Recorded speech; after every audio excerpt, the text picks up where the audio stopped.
오늘은 부활하신 예수님이라는 제목으로 요한복음 20장 1절부터 18절까지 말씀 함께 보도록 하겠습니다. 본문이 조금 기니까요. 화면을 따라서 제가 한 절, 여러분들이 한 절 교독하겠습니다. 안식 후 첫날 일찍이 아직 어두울 때 막달라 마리아가 무덤에 와서 돌이 무덤에서 옮겨진 것을 보고 시몬 베드로와 예수께서 사랑하시던 그 다른 제자에게 달려가서 말하되 사람들이 주님을 무덤에서 가져다가 어디 두었는지 우리가 알지 못하겠다 하니 베드로와 그 다른 제자가 나가서 무덤으로 갈새 둘이 같이 다름질하더니 그 다른 제자가 베드로보다 더 빨리 달려가서 먼저 무덤에 이르러 굽으려 세마포 놓인 것을 보았으나 들어가지는 아니하였더니 시몬 베드로는 따라와서 무덤에 들어가 보니 세마포가 놓였고 또 머리를 쌌던 수건은 세마포와 함께 놓이지 않고 딴 곳에 쌌던 대로 놓여 있더라. 그때야 무덤에 먼저 갔던 그 다른 제자도 들어가 보고 믿더라. 그들은 성경에 그가 죽은 자 가운데서 다시 살아나야 하리라 하신 말씀을 아직 알지 못하더라. 이에 두 제자가 자기들의 집으로 돌아가니라.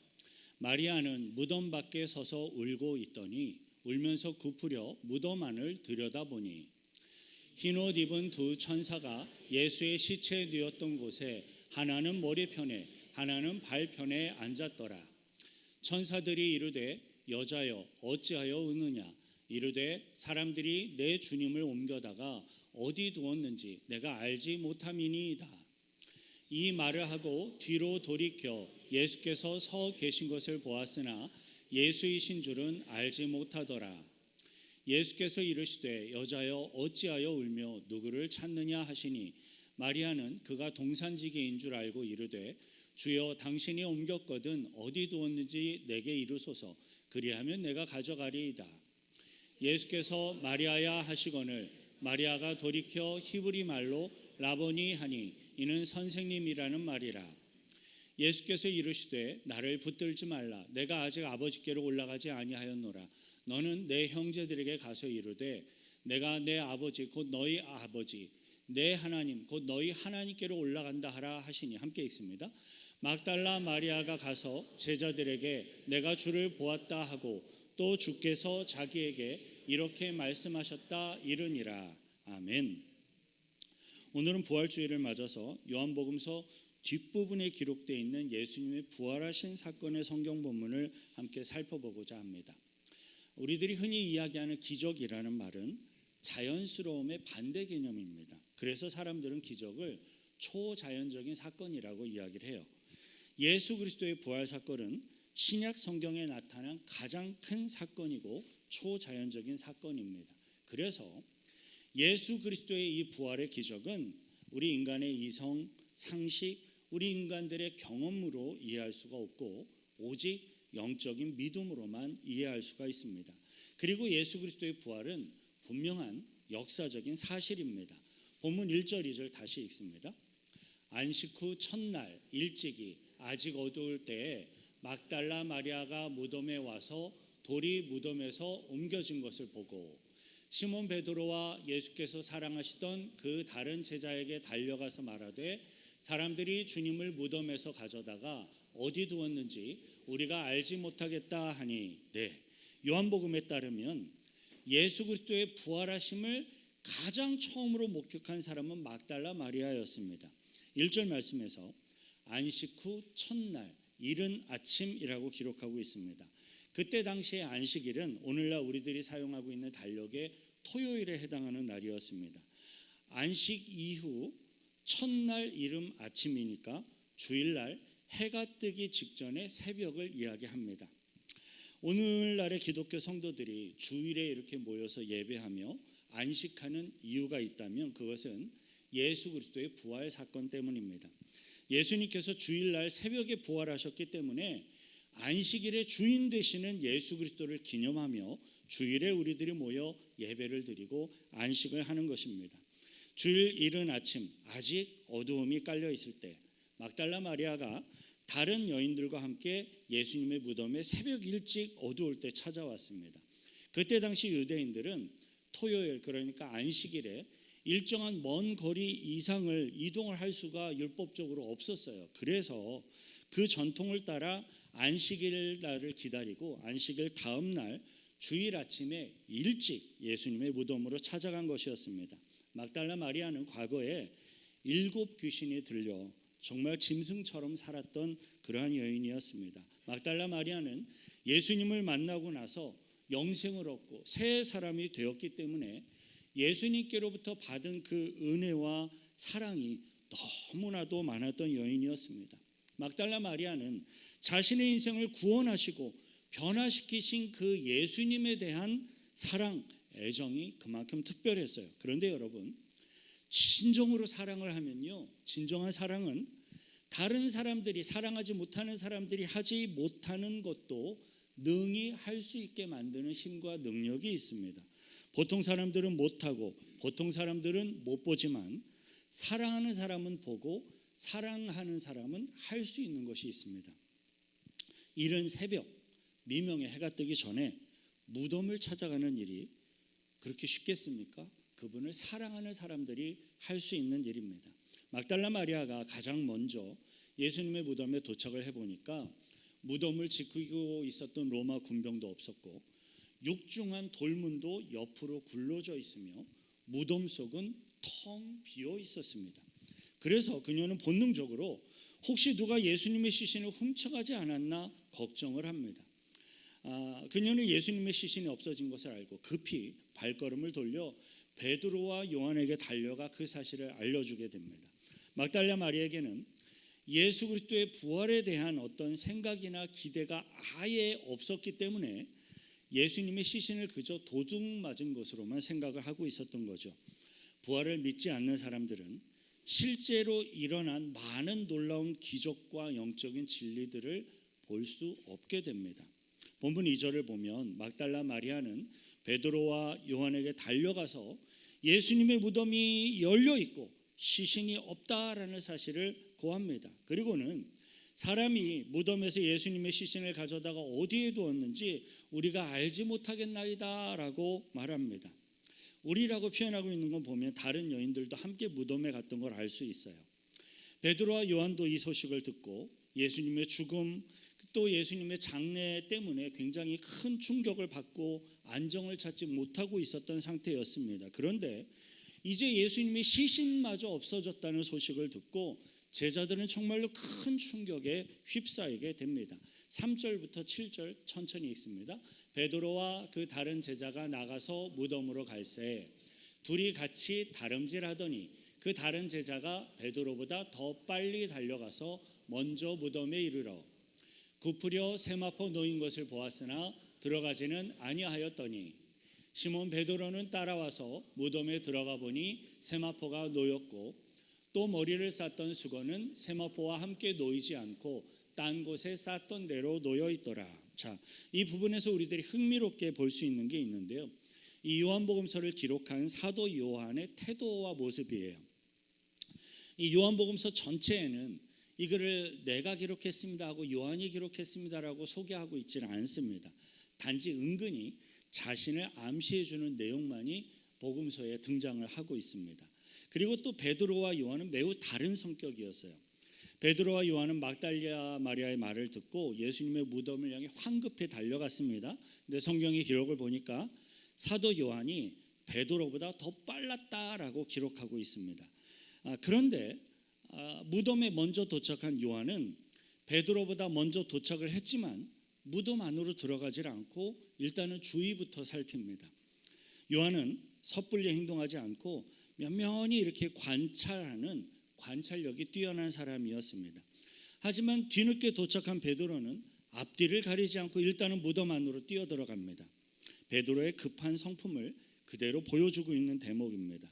베드로와 요한은 서로 성격과 행동 방식이 많이 다른 사람들이었지만 이 두 명의 사도들은 팀을 이루어서 매우 훌륭하게 주님의 사역을 잘 감당하였습니다. 이 사실은 우리들에게 좋은 교훈을 줍니다. 왜냐하면요, 그리스도의 몸된 우리 교회 공동체에는 정말로 다양한 사람들이 있기 때문입니다.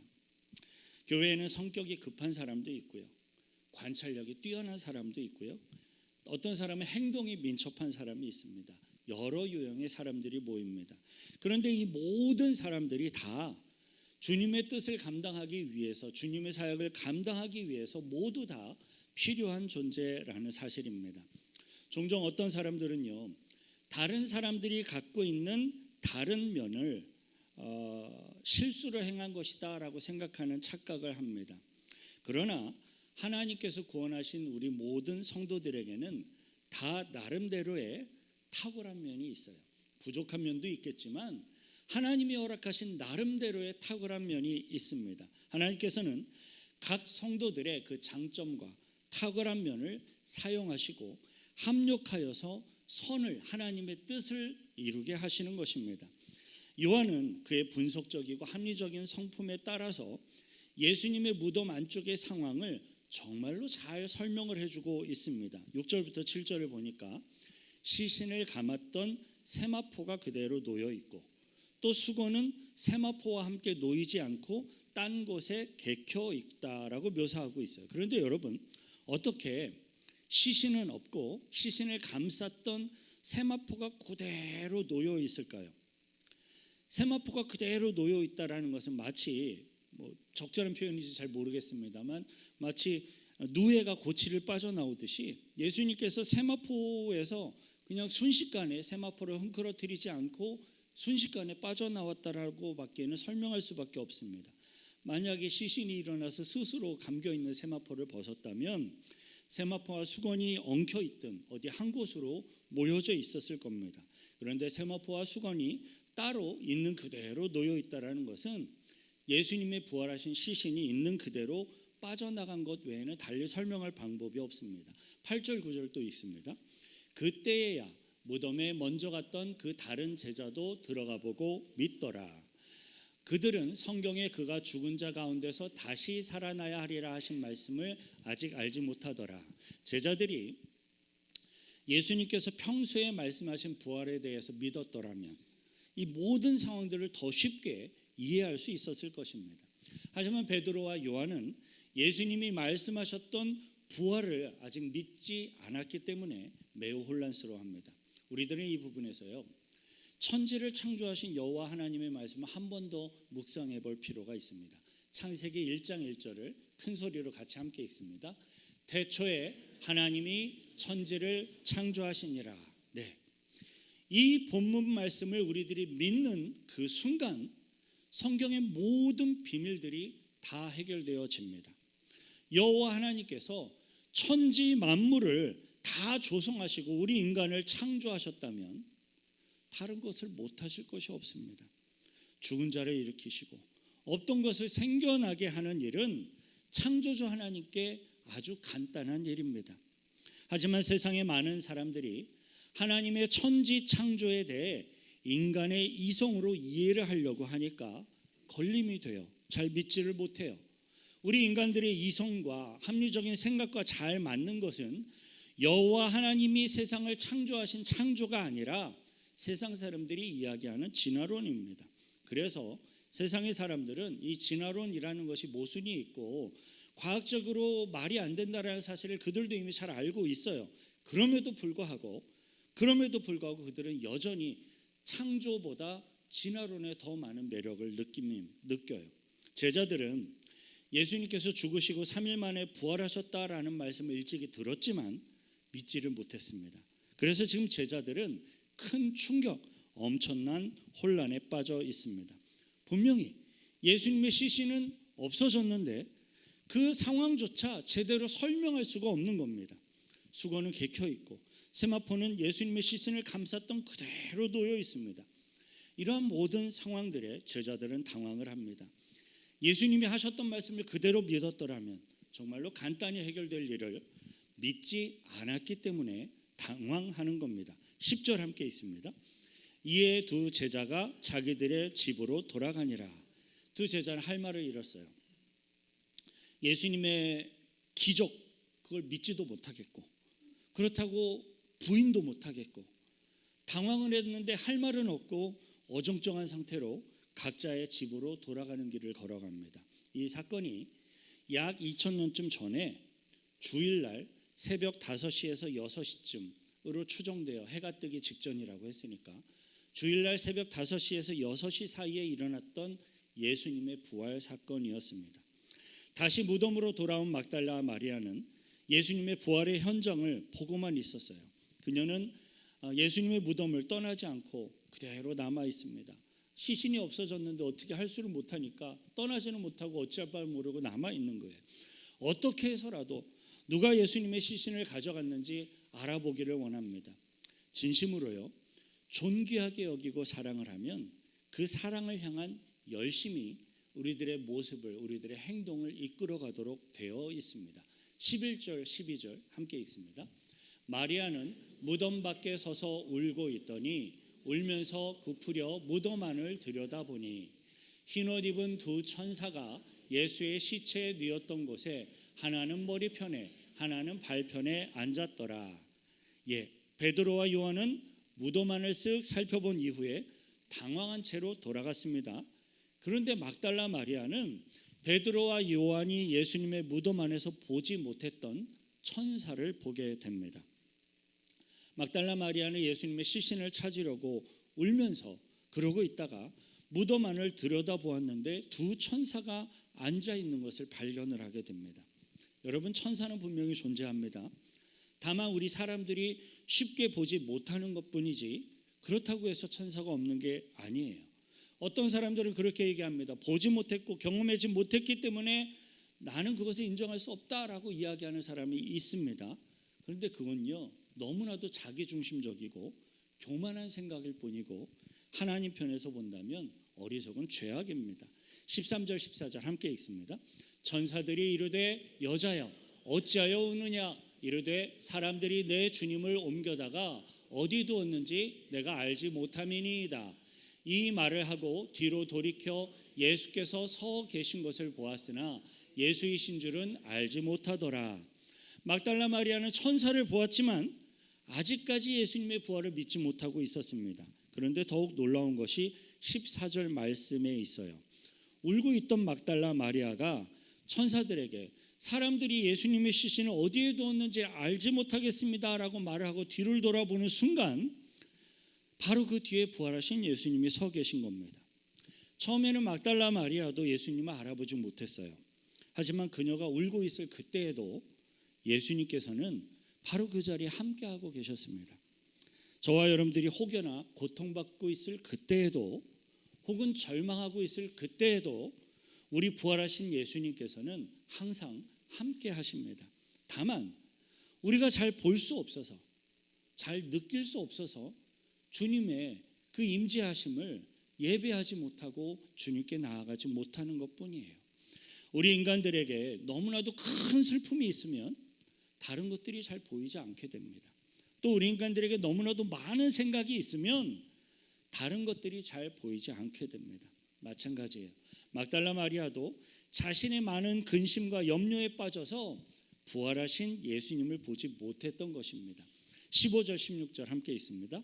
예수께서 이르시되 여자여 어찌하여 울며 누구를 찾느냐 하시니 마리아는 그가 동산지기인 줄 알고 이르되 주여 당신이 옮겨갔거든 어디 두었는지 내게 이르소서 그리하면 내가 가져가리이다. 예수께서 마리아야 하시거늘 마리아가 돌이켜 히브리 말로 라보니 하니 이는 선생님이라는 말이라. 예수님께서 말씀을 하셔도 마리아는 부활하신 예수님을 금세 알아차리지 못했습니다. 막달라 마리아는 예수님을 존귀하게 여기며 예수님을 사랑하며 따라다녔지만 부활하신 예수님을 보면서도 알아보지 못했습니다.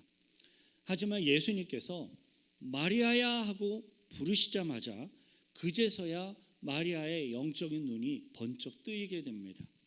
드디어 막달라 마리아는 부활하신 예수님을 보게 됩니다. 부활하신 예수님의 음성을 듣고 부활하신 예수님의 실체를 직접 보게 된 겁니다. 할렐루야. 저와 여러분들에게도 주님이 말씀하시기를 축원드립니다. 17절 18절 함께 읽겠습니다. 예수께서 이르시되 나를 붙들지 말라 내가 아직 아버지께로 올라가지 아니하였노라. 너는 내 형제들에게 가서 이르되 내가 내 아버지 곧 너희 아버지 내 하나님 곧 너희 하나님께로 올라간다 하라 하시니 막달라 마리아가 가서 제자들에게 내가 주를 보았다 하고 또 주께서 자기에게 이렇게 말씀하셨다 이르니라. 성경의 기록을 보면 부활하신 예수님은 뭐 이렇게 둥둥 떠다니는 영웅 같은 그런 존재가 전혀 아니었습니다. 부활하신 예수님은 우리들의 손으로 직접 만질 수가 있는 육신을 가지고 계신 분이셨습니다. 마지막 날 저와 여러분들도 부활에 실제로 존재하는 몸을 입고 예수님을 만나게 될 것입니다. 사랑하는 성도 여러분, 예수 그리스도의 부활하심은요, 목사인 제가 여러분들에게 어떻게 설득하거나 주장하려고 하고 있는 게 아니에요. 예수 그리스도의 부활과 성도들의 부활은 역사적인 사실을 기록한 성경에 의해서 증거되어지고 있고 설명되고 있는 거예요. 지금도 살아계시고 역사하시는 예수님께서 우리 믿음의 백성들과 함께하고 계시다는 사실을 믿으시길 바랍니다. 예수님의 시신이 장사되었던 무덤은 돌문이 굴려져 옮겨졌고 무덤의 속은 텅 비어서 아무것도 보이지 않는 상태였습니다. 그럼에도 그 자리를 떠나지 못하고 예수님을 끝까지 사모했던 마리아는 부활하신 예수님을 직접 만났고 음성을 들었습니다. 저와 여러분들도 부활하신 예수님을 보고 만나야 합니다. 사랑이 필요합니다. 주님을 향한 갈급함이 필요합니다. 나를 향한 주님의 그 음성 앞에 나아가는 마음이 필요한 거예요. 부활하신 예수님을 만나면요, 우리 성도들의 영혼육이 전인격적으로 새로워지고 영혼이 빛나게 됩니다. 울고 있던 마리아가 계속 울고 있겠습니까? 아니에요. 마리아의 그 영혼 속에 기쁨이 가득 차서 이제부터는 부활의 증인으로 살아가게 되는 거예요. 세상의 어떤 것과도 비교할 수 없는 영적인 평화, 거룩을 경험하게 될 것입니다. 예수님을 간절히 사모했던 막달라 마리아에게 부활하신 예수님은 친히 보이셨고 친히 말씀해 주셨습니다. 울면서 예수님의 시신을 찾던 막달라 마리아에게 부활하신 예수님께서 마리아야 하고 부르시고 만나 주셨던 것처럼 저와 여러분들도 부활하신 예수님을 만나고 간구하고 찾을 때 주께서 친히 찾아와 우리들의 이름을 부르며 우리들의 영적인 눈을 띄워주며 보여주시고 만나주시고 그 주님 앞에 나아갈 수 있도록 인도해 주시길 축원드립니다.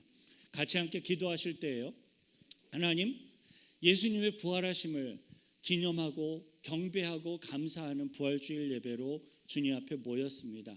부활하신 그 주님을 진심으로 만나기 원하고 또 진심으로 경험하기 원하고 진심으로 믿음 가운데 온전히 주님의 은혜 안에 세워지기를 원하오니 주여 나의 영적인 눈을 뜨게 하시고 주님을 보게 하시고 만나게 하시고 주님의 음성을 들을 수 있도록 인도해 달라고 같이 함께 기도하겠습니다. 거룩하신 그 주여 하나님 아버지요, 감사와 찬송과 찬양을 드립니다. 주님의 그 부활하심의 은혜 앞에 진정으로 감사하며 경배합니다. 나를 위해 십자가에 달리시고 죽으셨을 뿐만 아니라 나를 부활시키시고 주님의 영원한 천국으로 인도하시기 위해 부활하신 그 주님의 은혜 앞에 감사하오니 주님 영광 받으시고 높임 받으시고 이 예수 그리스도의 부활하심을 나의 삶을 통해 증거하는 믿음의 삶을 살 수 있도록 도와주시고 인도하여 주옵소서. 하나님 아버지, 부활하신 주님을 찬양합니다. 막달라 마리아를 만나주신 부활하신 예수님을 찬양합니다. 지금 이 시간에도 살아계셔서 우리 믿음의 성도들을 만나주시는 부활하신 예수님을 믿습니다. 막달라 마리아의 눈을 열어 보게 하신 것처럼 우리 믿음의 성도들의 영적인 눈이 열리게 하셔서 부활하신 예수님을 보고 만나고 경험하게 하옵소서. 부활하신 주님의 능력으로 부활을 소유한 하나님의 백성으로서 믿음의 삶을 살아가게 하옵소서. 우리를 구원하신 예수 그리스도의 이름으로 기도하옵나이다. 아멘.